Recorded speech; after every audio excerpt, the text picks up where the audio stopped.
And now to Cottage Grove, where the situation with a young black bear wandering into neighborhoods has come to an end. State wildlife officials ultimately made the choice to put the bear down last night after they say it cornered a neighborhood resident. KEZI 9 News reporter Noah Chavez went to the neighborhood where the bear was frequently seen and spoke with wildlife officials about their decision. For about a month, this neighborhood here in Cottage Grove became all too familiar with the small black bear. That familiarity is what wildlife officials say cost the bear its life. In my car, this black bear became the talk of the town, starting with a small amount of sightings until it became an almost daily occurrence. a young bear show up in early March, and it was just hungry, looking for something to eat. And unfortunately, people began feeding the animal intentionally. Christopher Yee is the district wildlife biologist in Springfield who oversaw the situation, seeing photos and videos of encounters on social media.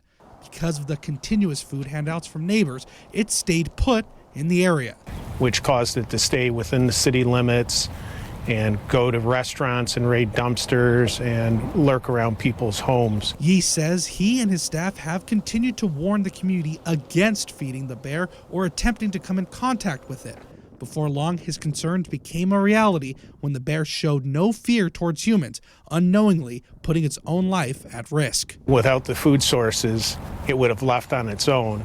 It didn't. It became habituated and eventually started going up to people for handouts. After weeks of trying to trap it before it became too comfortable with humans, ODFW and OSP made the final decision to put it down. They say they took that step after previous experiences with other habituated bears being relocated only to return to the same area. Yeah, this situation with that degree of habituation was definitely a public safety risk. But it was completely avoidable if people had stopped feeding the animal, and that would have been the outcome we wanted and the outcome I think most of the people living in that community wanted. Coming up at 5, we'll hear the neighbors' reaction to the killing of the young bear and the variety of emotions it's caused. Reporting in Cottage Grove, Noah Chavez, KEZI 9 News.